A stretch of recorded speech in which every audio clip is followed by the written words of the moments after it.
So we want to send our meetup data to a server. This course is about React, about the front end.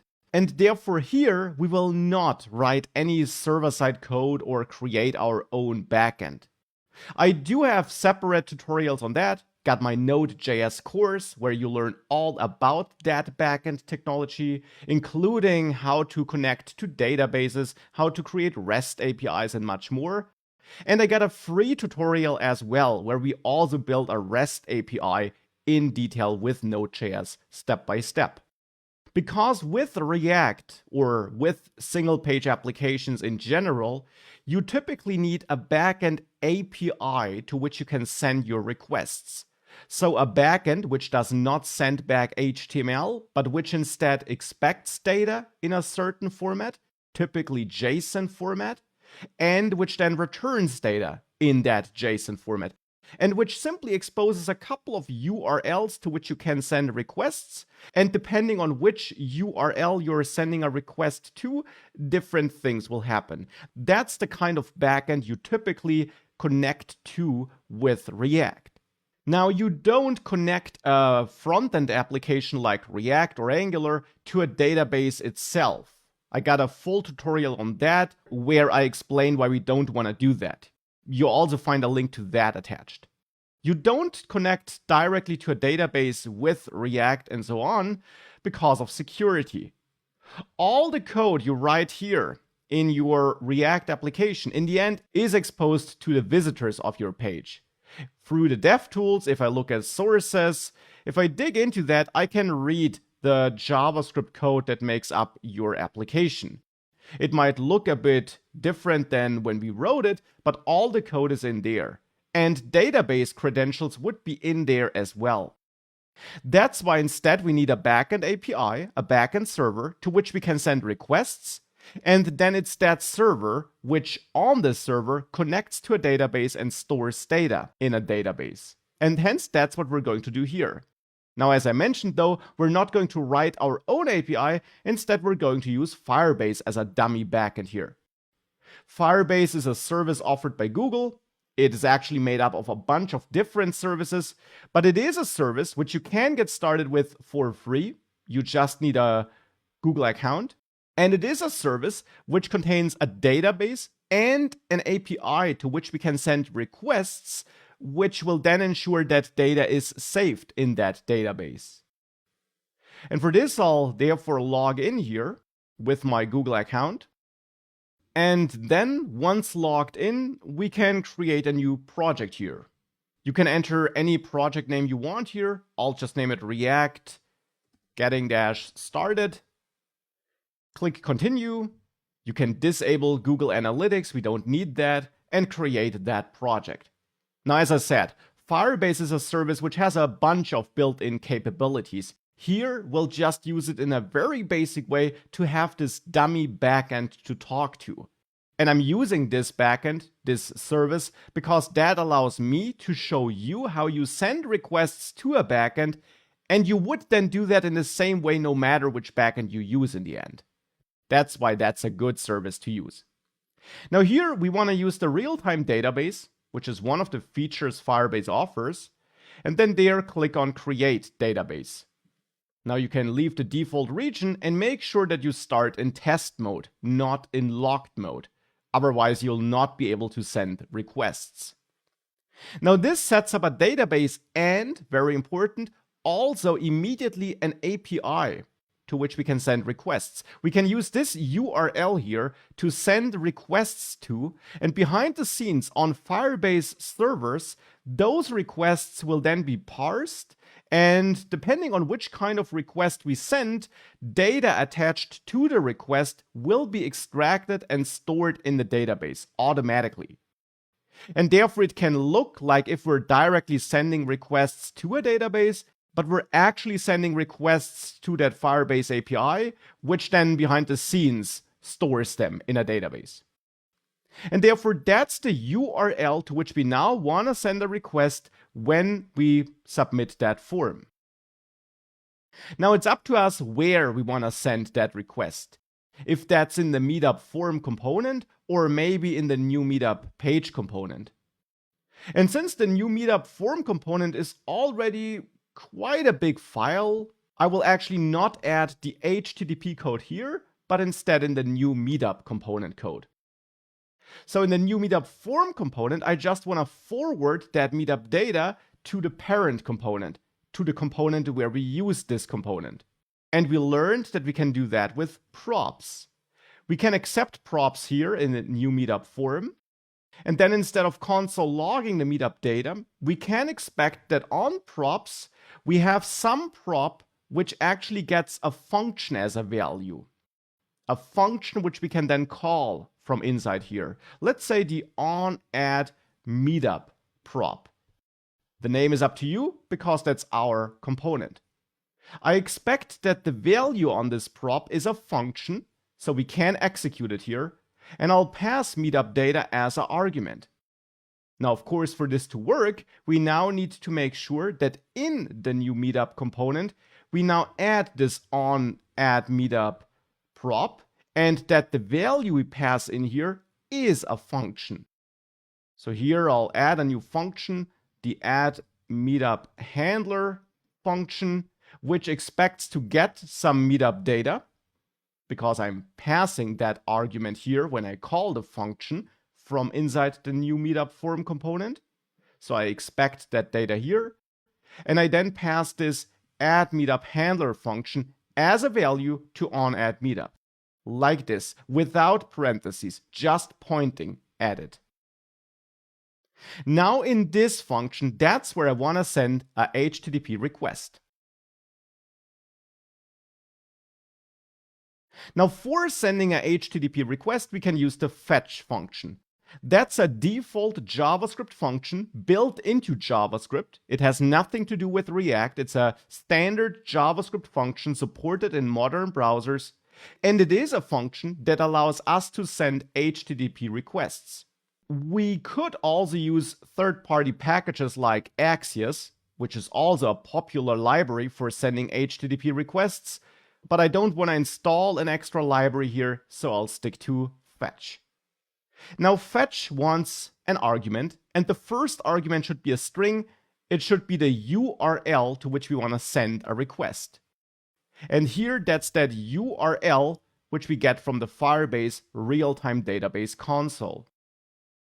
Now this Firebase real-time database service works such that this URL can be manipulated. We can add segments after this domain, and then these segments will be translated into folders, you could say, in your database, into tables, you could say. So we could send a request to this URL /meetups, and that would add a meetups table, a meetups collection to that database here. And hence I'll do that here. Now, one special thing about this Firebase API is that you need to add .json at the end here.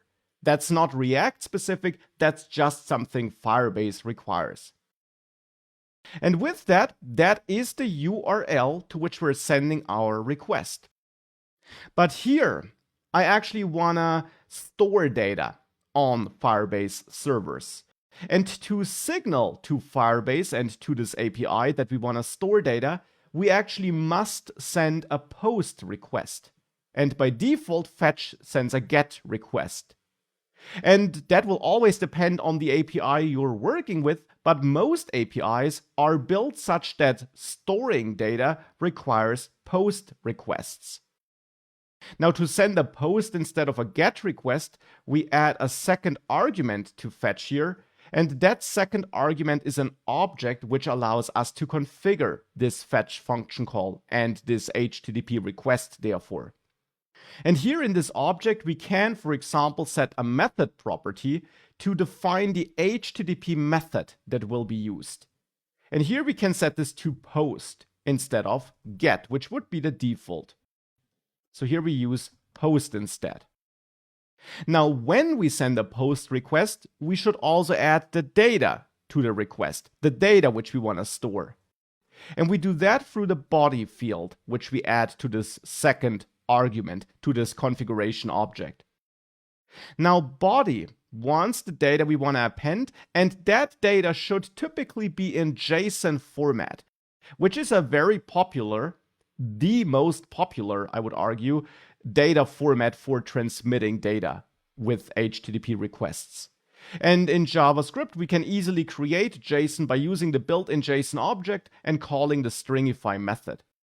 And to stringify, we can pass default JavaScript objects or arrays or values in general, and they will be converted to JSON. So here we could pass our meetup data object, which we're getting as a parameter, as an argument to the stringify method. Now, last but not least, we can add some extra headers if we want to. And for example, add the content type header and set it to application/JSON to add this extra metadata to the outgoing request and make it crystal clear that this request carries JSON data. Some APIs also require this. And with that, we're sending such a post request. We can do more with fetch. We can listen to the success and error cases, and we do that in the full React course, which I offer. But for the moment here, this is actually enough because this will already send a post request with our data to Firebase. And hence now here, if we save this and I click on Add Meetup Now with data entered, we don't see any feedback here. We'll work on that in a second.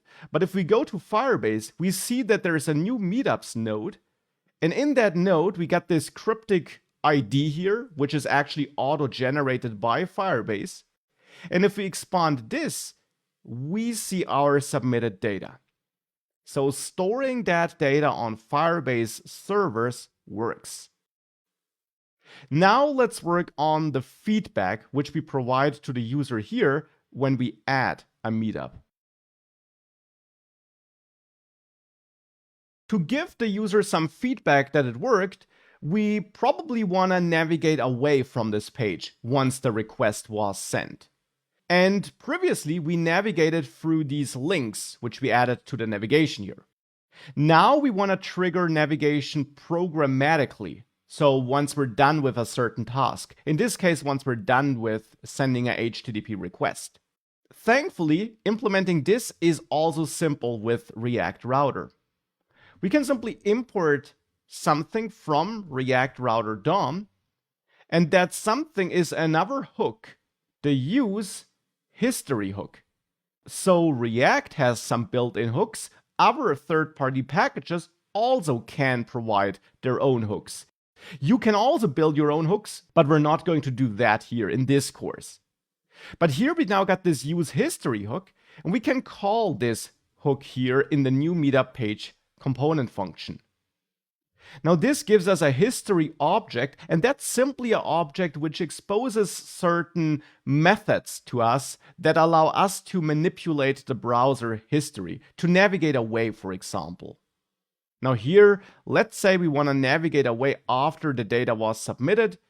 To achieve this, we can use the fact that fetch returns a promise, which resolves as soon as this is done, and hence we can add a then block here and define a function which will execute when the promise completed, and it's then in this function where we want to execute history and then some method that allows us to navigate away. For example, the push method to push a new page onto the stack of pages. In that case, we could then later use the back button to go back to the previous page. And since that doesn't make too much sense after submitting a form, I'll instead use the replace method. That will navigate us away, but it won't allow us to use the back button to go back to the previous page. And here I'll just want to navigate to the starting page with /nothing. So in the end, we pass to replace what we also passed to link to the to prop.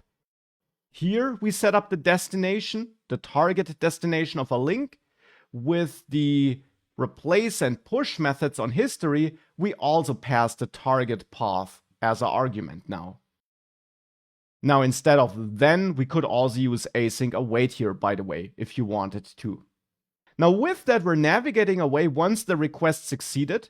And therefore, let's now give this a try. Let's save this and enter some new data. I'll repeat using that image here, that dummy image URL, some other address, and some other description here. And then I'll click on Add Meetup, and you see that I'm now navigated away. And going back won't get me back to that forum. And on Firebase, we of course now also have that second meetup added here. And that's how we can navigate programmatically and leave that Add New Meetup page once we're done. Now let's make sure that the meetups we show on the All Meetups page are actually the meetups stored on Firebase, because at the moment that's not happening. So let's now make sure that we load the data we store here on Firebase into our application, into our website here, when we load this starting page. Because at the moment here in the All Meetups page, we're still using this dummy data, and that's of course not the goal. Now to load data from our backend, from our API, we need to send a HTTP request again, just as we send one when we store data. So in the All Meetups JS file, in the All Meetups page component, we want to send a request. The question is, when do we want to send the request? And the answer is whenever this component is being rendered. So whenever we visit this page. So what you could do, what could be your first idea, is that directly in this component function, before we return the JSX code, we can fetch our data. We can use the same URL as we used for storing the data, since we want to fetch data from the same API and node. And hence we can use the same URL here. Now we don't need to configure this request here with this second argument, because the default is that a GET request is sent, and that's exactly the kind of request we need here. We want to send a request to get our data. So we can call fetch just like this, and this will fetch this data. But now, unlike as with the post request, when we send data, now when we get data, we are definitely also interested in the response. Now, since fetch returns a promise, we can of course use the then method here and chain this after then to handle this response. So we pass an anonymous function to then, and here we'll get the response object as an argument automatically, because that's how the fetch function works. It returns a promise which resolves to the actual response at some point in time. Now from that response, we want to read the body, we want to read the data, and we can do that with the JSON method. That's a method which exists on this response object out of the box, and this will give us access to that data automatically converted from JSON to a plain JavaScript object. But here's a gotcha. JSON will actually return a promise as well, so we also need to wait for this promise to resolve. So I actually will return response JSON here and add another then block where we then get the actual data. And it's now in this second then block where we can work on that data. We could also add error handling, and we do that in the complete guide course, but for the moment here, let's focus on just getting that data and using that data. So here in this then block, we get the data. What do we want to do with this data now? In the end, we want to extract an array of meetups from that response data and pass that as a value to the meetups prop on the meetup list. Now we'll have a problem here though. Since fetch returns a promise, and we're in this promise chain, JavaScript does not wait for this promise to complete before we return here.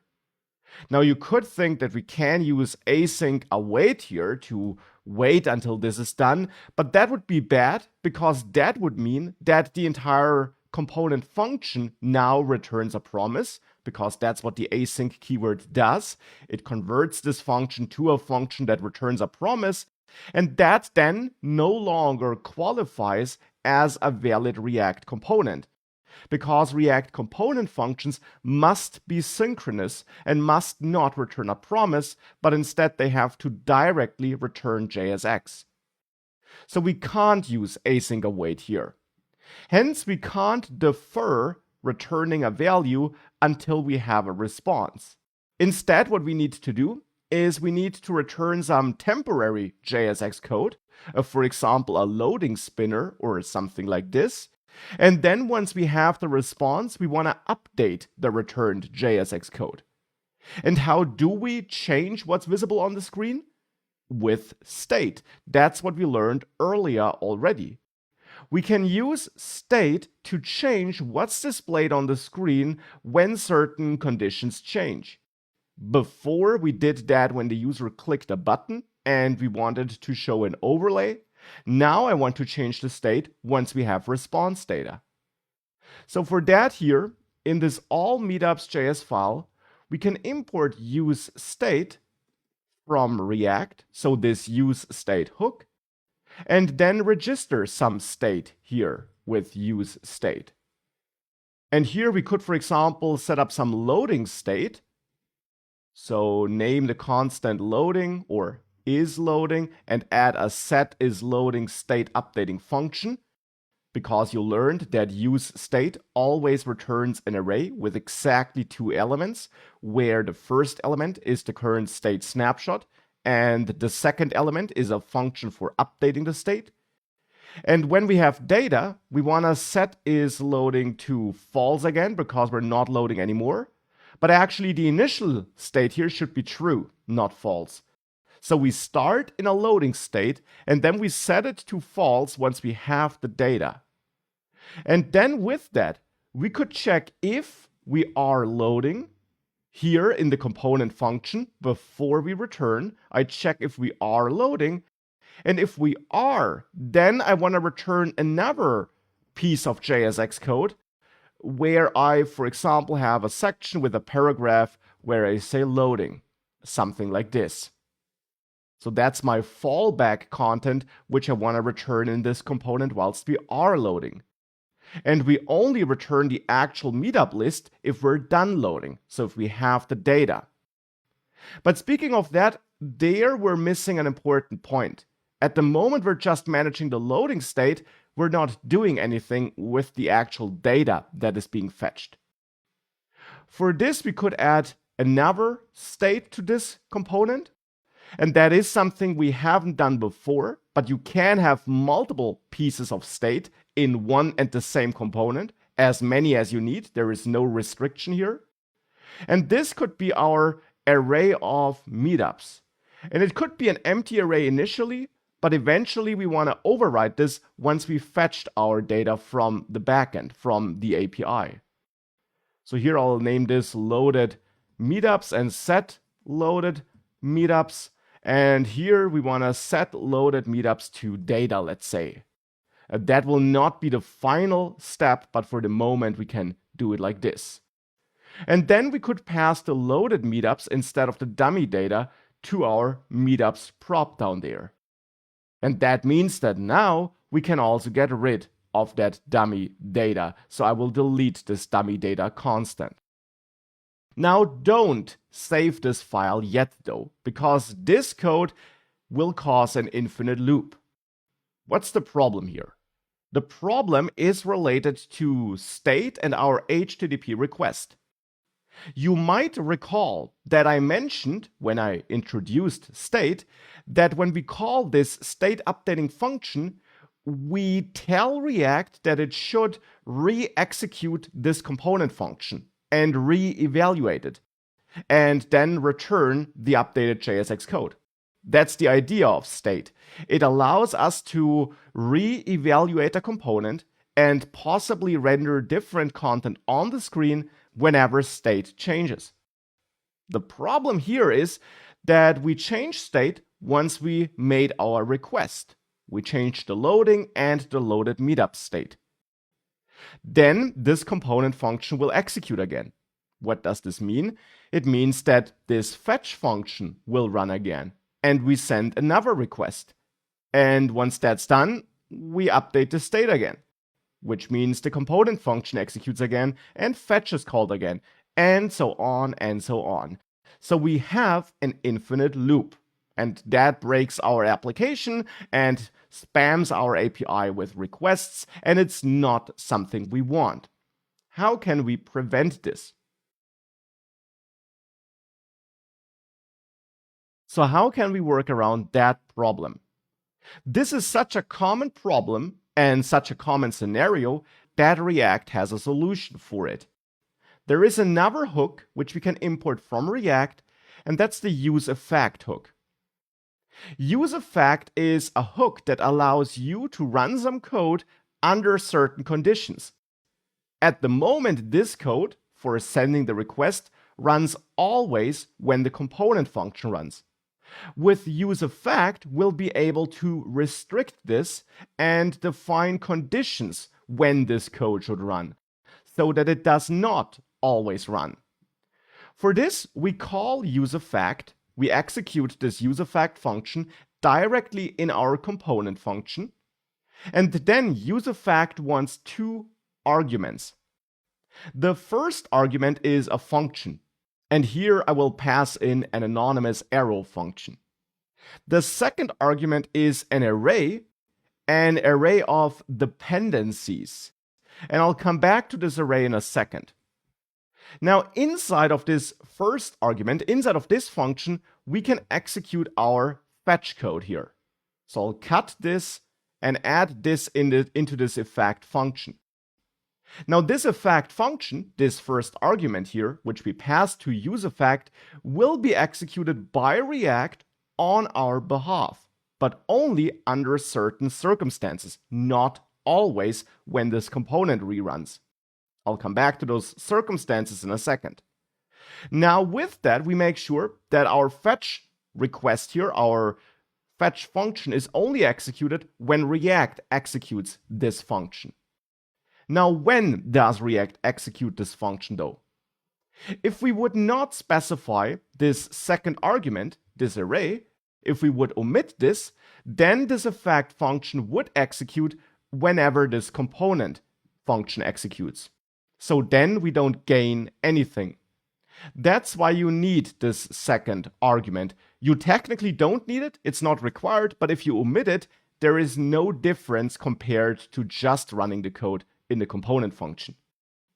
With this second argument added though, React will check the values you add to this array and compare them to their equivalents when this effect function was executed the last time.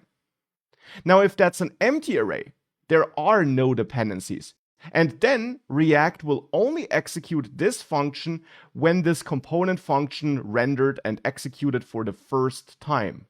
And for subsequent executions of this component function, this effect function will not run because we have no dependencies. So the values of the dependencies are always the same because there are no values.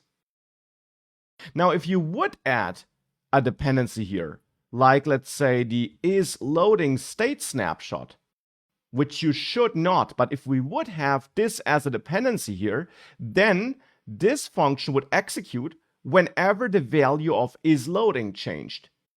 So if that value does not change, if that always stays the same, then this would also not execute again. But if isLoading was false, and then you somewhere update its state to true, then the value of isLoading would have changed, and then this effect function would execute again. Now, in reality, you don't need to think which values should trigger your effect function. Instead, there is a simple rule. In your dependencies array, you should add all external values your effect function relies on. So in this case, there are no external values. The fetch function is a built-in browser function. It's not one of our component props or state. And other than that, we don't use any state or prop values in this effect function that would belong to our component. If we would extract some data from props here though, if we would, for example, get the URL from props URL, let's say, then props would be a dependency, and we should add props here. But that's not the case here, but that is how it would work then. Set is loading and set loaded meetups actually technically would be external dependencies because these are constants defined outside of this effect function, but these state updating functions are an exception. You can add them here, and that would not be incorrect, that these functions are external dependencies, and whenever these functions change, this effect should run again, because then these functions might do different things than they did the last time they were executed. But React actually guarantees that these state updating functions will never change. They will always do exactly the same thing. And therefore it's allowed to omit these functions here. And hence, in our scenario here, we use useEffect like this, with an empty dependencies array, since we have no external dependencies here, and therefore this code will only run once when this component is rendered for the first time. Now I dive way deeper into useEffect with more examples and also more features of this hook in my course, but what you learned here is the core foundation of useEffect, which you have to understand. That you can use it for running such side effects, as they are called, code which does not directly influence what's showing up on the screen, and that for such side effects, useEffect is the proper solution for controlling when this code should run. Now with that, we actually should also set isLoading to true here at the beginning of this effect function, so that whenever this effect would run again, we set this to true again. It doesn't run again here, but still, that is cleaner, I would argue. And then we send this request, and ultimately, we update our loading state again, and we set our loaded meetups to the data we fetched here. And now with that, it still won't work, because setting the data like this is incorrect, as it turns out, but we don't have an infinite loop. And I hope I could make it clear why that's the case. If we now save everything, our app crashes, because as I said, we're setting the wrong data, but we don't have an infinite loop. So now what's wrong with that data though? The problem with our data is that when we fetch meetups from Firebase, we actually don't get an array. Instead, we get an object where these cryptic auto-generated IDs act as properties. So when we send a GET request to our Firebase API, we get back an object with two properties in this case, and these here are our property names, and then nested inside of these properties, we got nested objects with the actual meetup data. Now, here in our component though, we expect an array, because in meetup list, we map on our data, and that only exists on an array, not on our object. Hence, we need to transform the data here in all meetups before we set our state. Once we fetched the data, so in this second then block here, we want to transform the data. And we can do this for creating a helper array here, meetups like this, and then a for in loop where we go through all our keys in data, so all the keys in this data object we fetched from Firebase, and these keys will be these random IDs here, these unique IDs, that will be our keys. And then we create a new meetup here for every key through which we loop. So for every meetup that's stored on Firebase. And we can set the ID equal to key, since that is that auto-generated ID. And then just distribute data key into this object. So we access the nested object for the given key. So we access the nested object here. And then we just use the spread operator, which is a default JavaScript operator, to copy all the key value pairs of this nested object into this object. And that constructs a meetup object as we need it. And then we just need to push that onto our helper array here. And then it's this helper meetups array which we want to set as our loaded meetups data. And now if we do that, if we transform the data like this, if we save this and reload, we see loading briefly, but then we see all our meetups. And that's how we can fetch data, in this case from Firebase, but in general with useEffect, fetching data with a loading and a data state without causing an infinite loop. Now that we can add data to Firebase so that we can store data on a server and that we can fetch data whenever we visit all meetups, now with that we got the core functionality built in. The last feature which I want to add here is this favorites feature. This button here should be clickable, and when we click it, this meetup should be added to our favorites. Then on the My Favorites page, I want to see a list of all my favorites. And of course, as soon as an item is a favorite, I want to be able to unfavorite it. And then I also want to show a little badge here in the navigation next to My Favorites, where we see the current count of favorites. That's the last feature I want to add. And for this, we'll need to manage some state which affects more than one component. Because our list of favorites is some state that should cause the UI to update.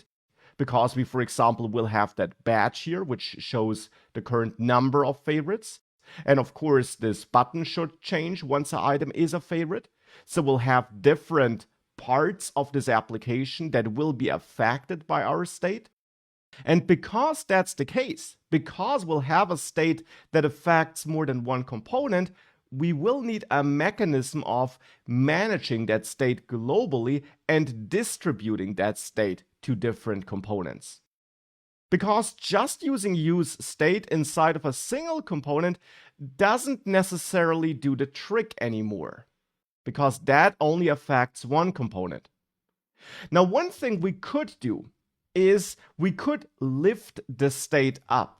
That means that we could, for example, manage our favorites state in app.js, and then we pass it into all the components that are interested as props. So to the layout component, which has access to the main navigation component, which is where I want to show this badge in the end, to that component, we could pass the number of favorites if we manage the favorites state in the app component.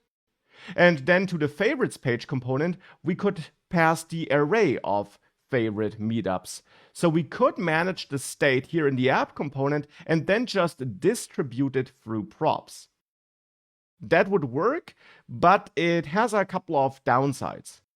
One problem would be that if we have a bigger application with different states that affect different components, we have to manage more and more state in this app component, and hence this app component becomes bigger and bigger. And that's maybe not ideal. Another problem is that if we pass state down through props, that we can end up with very long prop chains. We pass the number of favorites to the layout component, and from there we pass it into main navigation. So we already pass props to layout just so that this component can then pass that data on to another component. Whilst that is not horrible, it's also not necessarily great, and it can also make our code a bit harder to maintain. And because we have issues like this, there are state management solutions for managing application-wide state in a more convenient way. One very popular state management package is Redux. I cover it in my course, but for many scenarios, we don't even need Redux, because React also has a built-in state management solution for application-wide state. And that's a feature called context. Now for this, to add this context feature, I'll add a new folder in the source folder, and I'll name it store. The folder name is up to you, but store is a common convention since we will set up the state store for this application. Inside of store, I'll add a favorites-context.js file, and in this file, I'll now create such a context. For this, in this file, we first of all import create context from React. So that's a function exposed by the React library. And we can then call create context.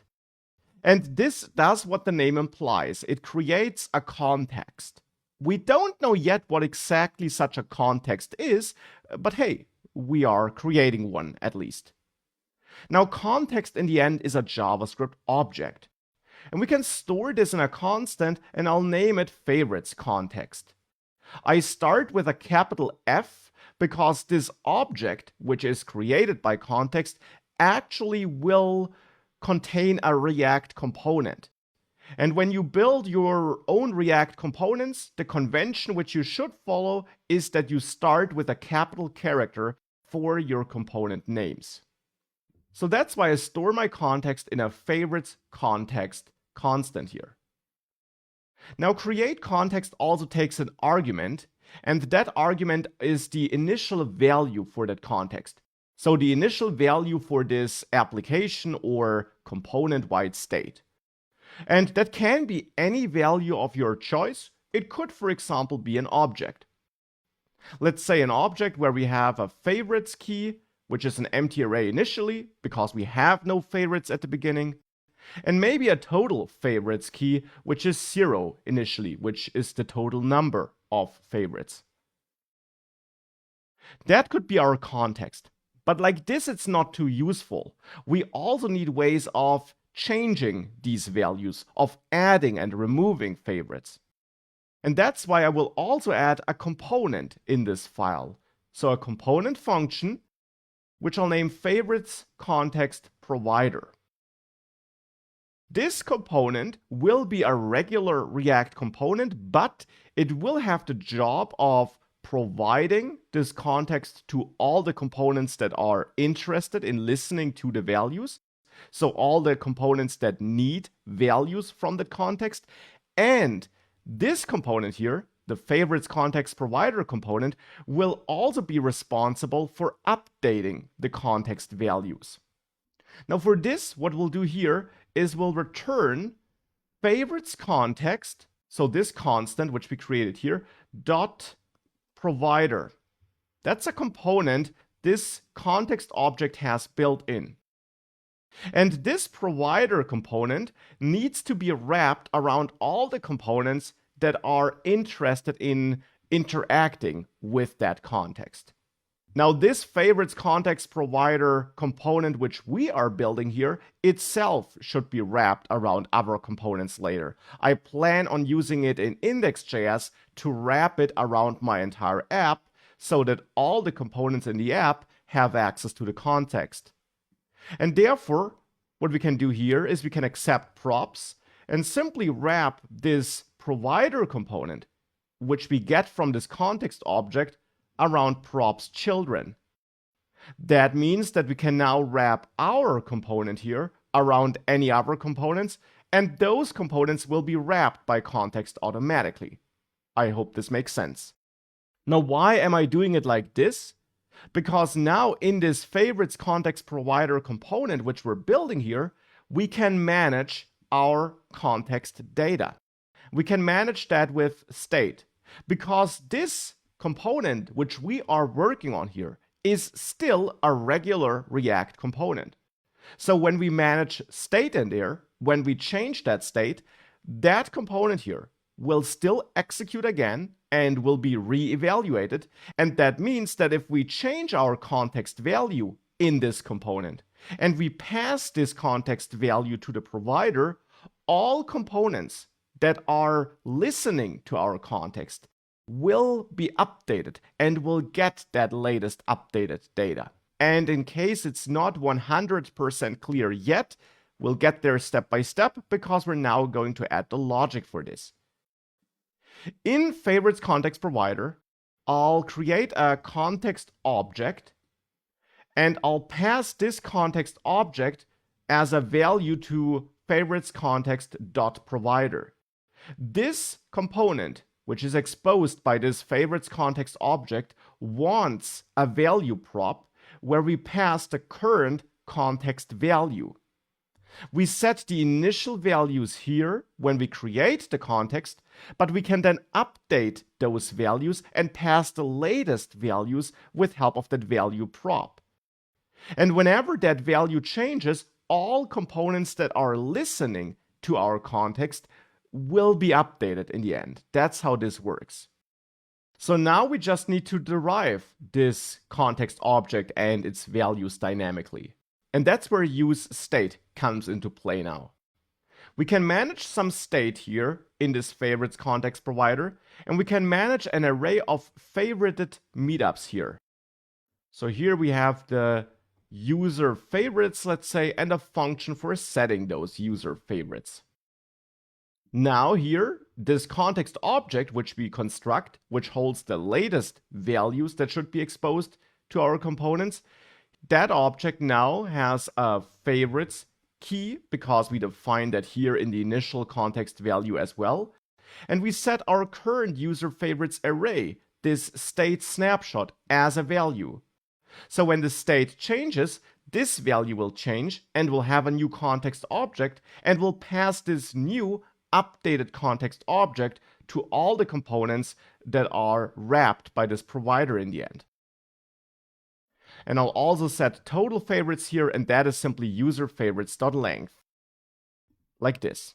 Now we just need a way of changing our state here. And of course we can do this with functions. We can add a function that's called the add favorite handler, for example, and a function that we could call remove favorite handler. And I will also add a helper function which I'll name item is favorite handler. That's a function which will later help us determine whether a given item is a favorite or not. Now in the add favorite handler item, I expect to get my favorite meetup as a parameter. And then in there, I want to set my user favorites to the old array plus this new item. Now for this, we could use user favorites dot concat and add the favorite meetup. Concat is like push, but returns a new array, and it's then this new array with that added meetup, which we set as our new state. But there is a gotcha. We should not do it like this, even though it typically will work. When working with useState, it is worth knowing that React actually does not process state updates instantly, but it schedules them behind the scenes. And it still then processes them very quickly, but not instantly necessarily. Now, because of that, when you update your state, and your state update depends on the latest state snapshot, there is a scenario where the state snapshot does not really reflect the latest state because the last state update wasn't processed yet. And because that is the case, there is an alternative form of calling this state updating function if you depend on that last state snapshot. Instead of passing the new value as I did it a second ago, you should pass a function to the state updating function.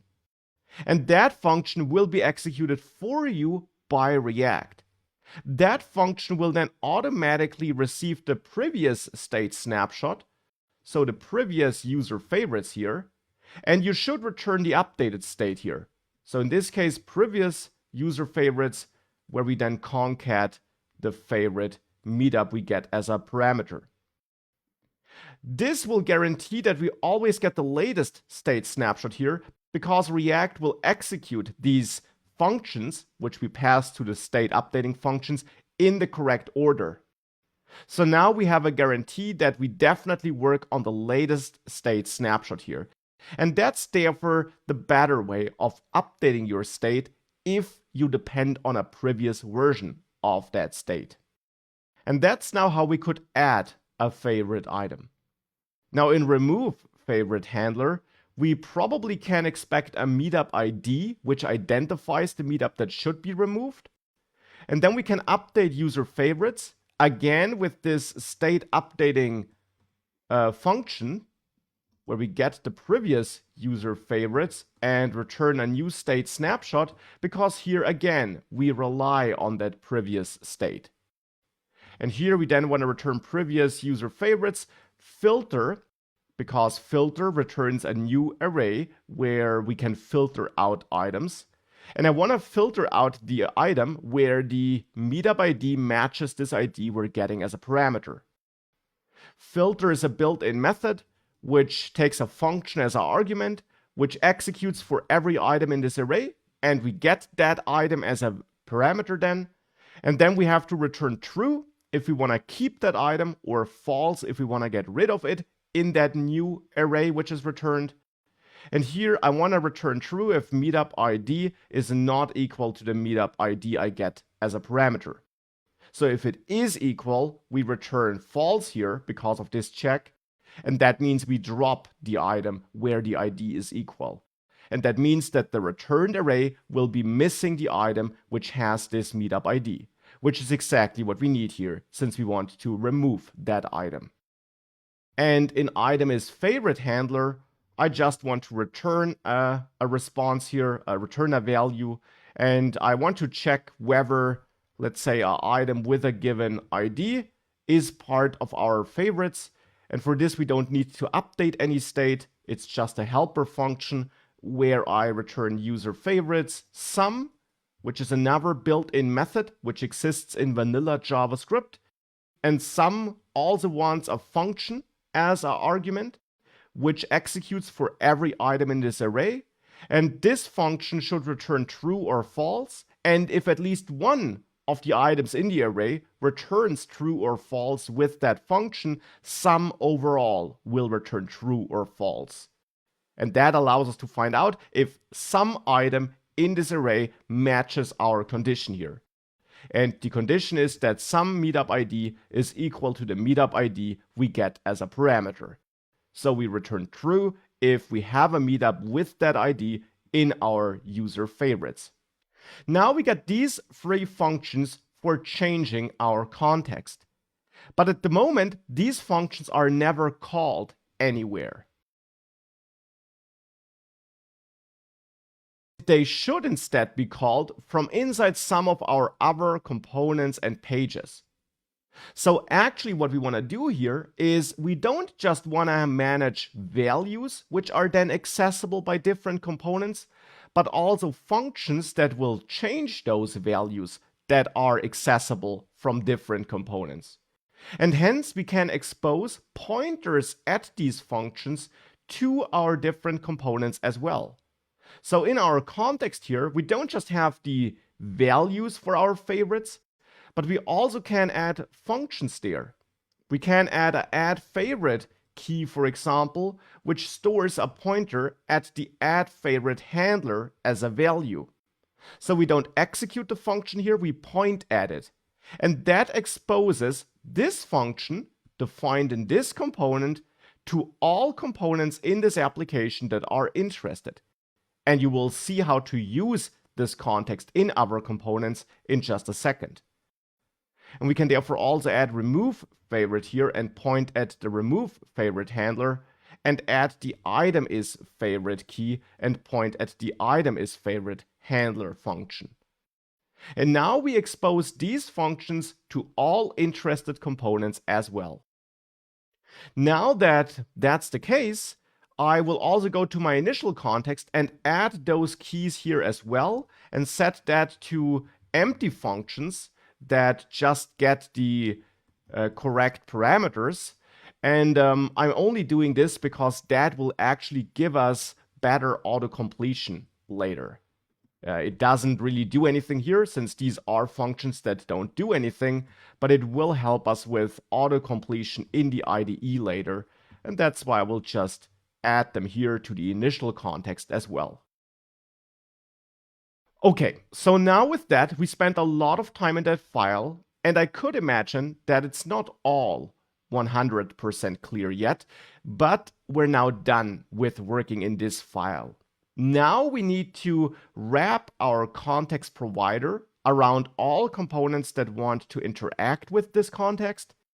And then in the different components, we need to pull out the values we're interested in, or call the methods, the functions here we defined. And for that, we need to export this favorites context provider component here by adding the export keyword in front of this function. And also, maybe at the bottom of the file, export the context as itself, the favorites context itself, as a default. So we have two exports, this function here, which we export by its name, and then this default export, which is our favorites context itself. These two things are exported here because we need to interact with both objects, with both things from outside this file. Now let's start with interacting with this favorites context provider component. I mentioned multiple times that we want to wrap this component around all the components that are interested in our context data. And in this case, the My Favorites page will be interested, the navigation bar will be interested since I want to show a badge here, and the All Meetups page will also be interested, or to be precise, the Meetup item components will be interested, because there I have this To Favorites button, which, for example, should trigger the Add Favorite handler. So I have various components from all over the app that are interested, and hence the easiest way of providing the context is probably to wrap everything with it. So here in Index.js, I will import the favorites context provider from the store folder, and there the favorites context file. And actually, I'll wrap it in curly braces because I don't want the default export, the context object here, but I want my component function instead. This favorites context provider function, which I export like this under its name. And we import named exports between curly braces. That is standard JavaScript. Now we can wrap this provider component around the browser router and the app. And with that, everything, all components in this application are able to interact with this context. Now, how do we interact though? Let's maybe start with the Meetup item component. Here we have this To Favorites button. I want to make sure that when this button is clicked, we add this item to our context. And I also want to update the text on the button depending on whether this item is already part of my context or not. And actually, if it is part of the context already, if we already did favorite a Meetup item, this button should no longer add this item to the context, but remove it from my favorites array in the context. Hence, first step is to add a function in this Meetup item component, which we could name toggle favorite status handler.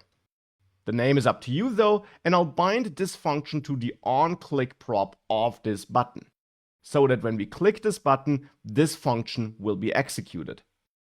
And now in this function, we will need data from the context.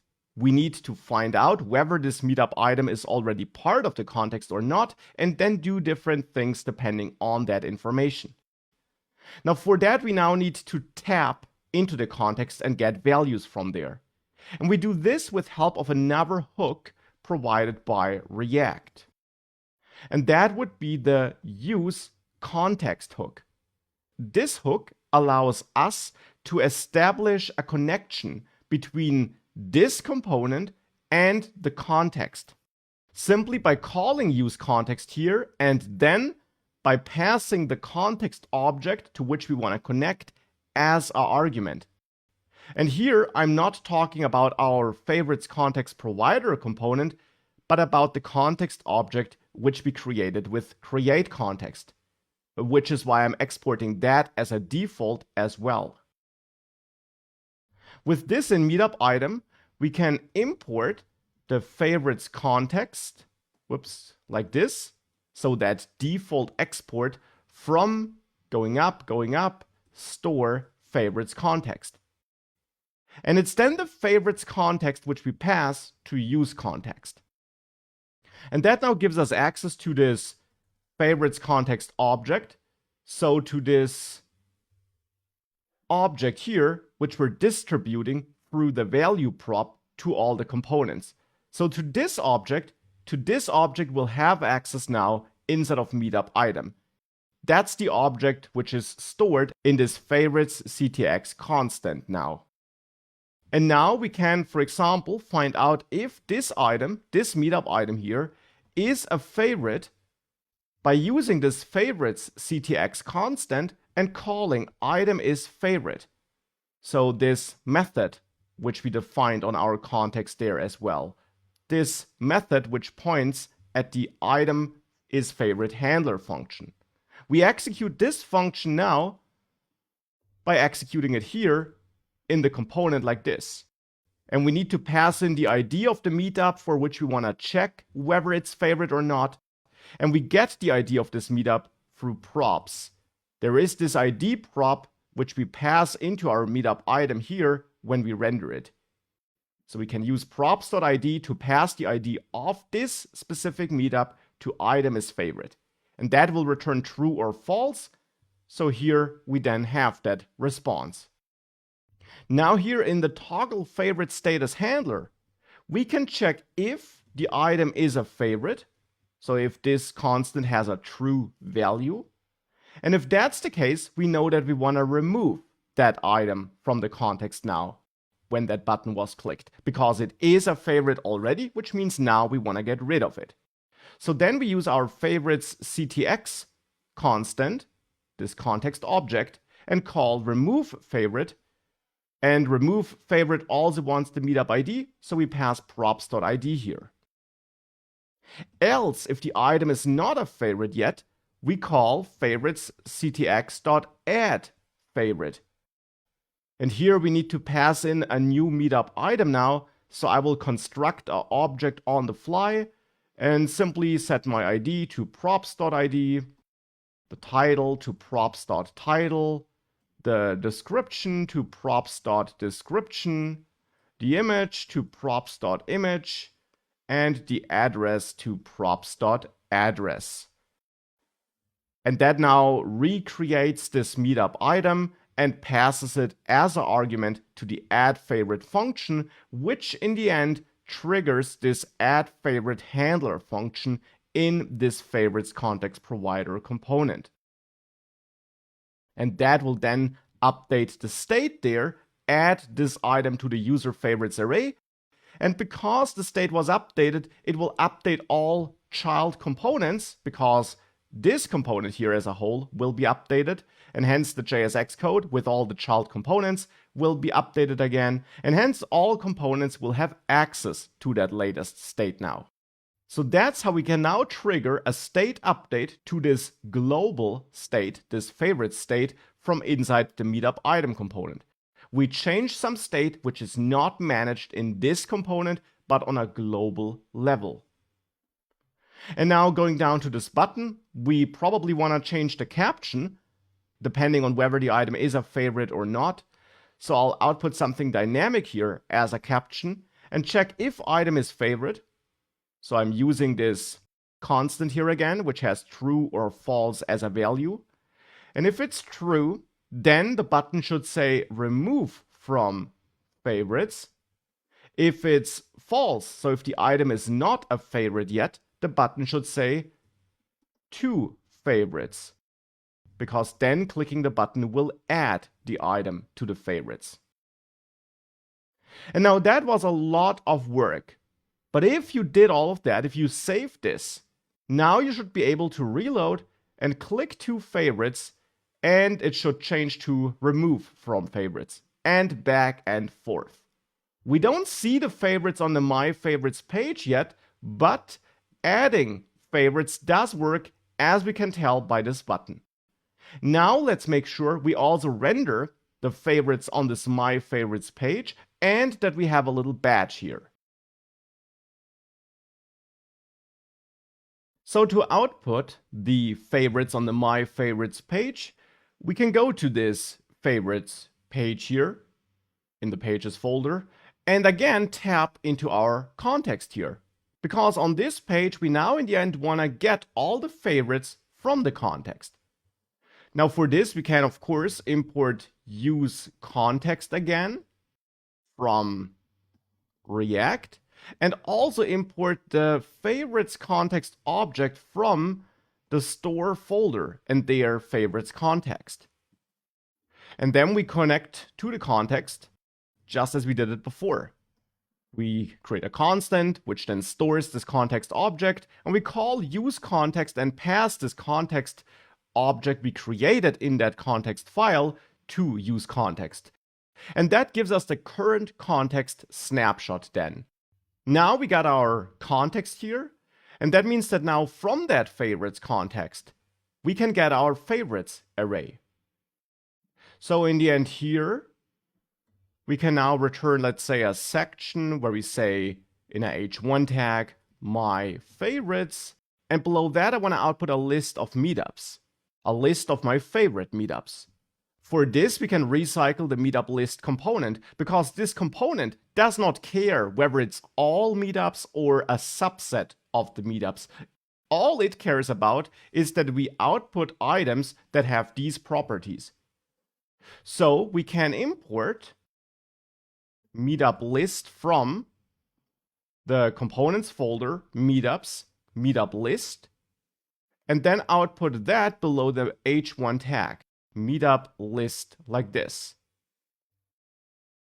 And set the meetups prop here equal to favorites ctx dot favorites, because that is our array of favorites.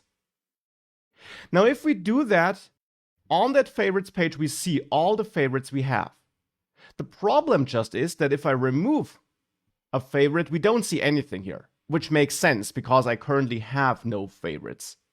But we might want to render some fallback message for this case. And one way of doing this is that we define a little helper variable here, content, and we then check if favorites context total favorites is equal to 0. Total favorites is another property we're managing in our context. And if that is 0, we know we have no favorites. Then I'll set content equal to, let's say, a paragraph where I simply say you got no favorites yet. Start adding some, question mark. Else, if we do have favorites, I set content equal to my meetup list here. So in the end, to this line of code. And this might look strange, storing HTML elements in variables, but it's actually not stranger than returning HTML elements. You can use JSX code anywhere where a value is needed. We saw it in arrays, in return statements. You can also store JSX in variables. That is totally fine.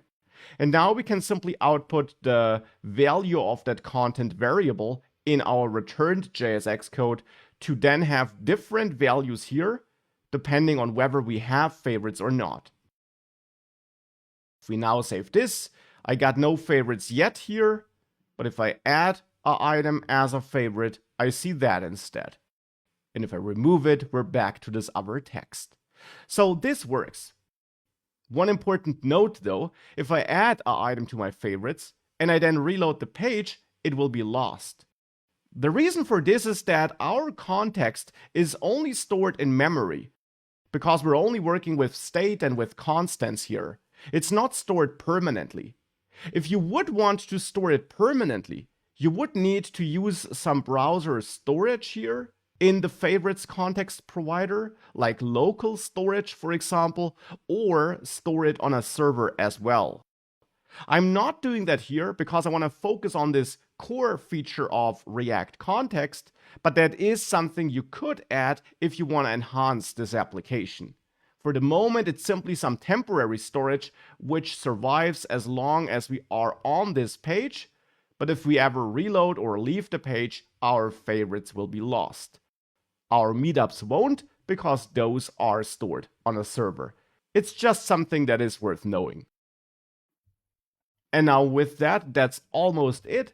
As a last step, I now just want to make sure that in the main navigation, we also see a badge next to the My Favorites text that indicates how many favorites we currently have.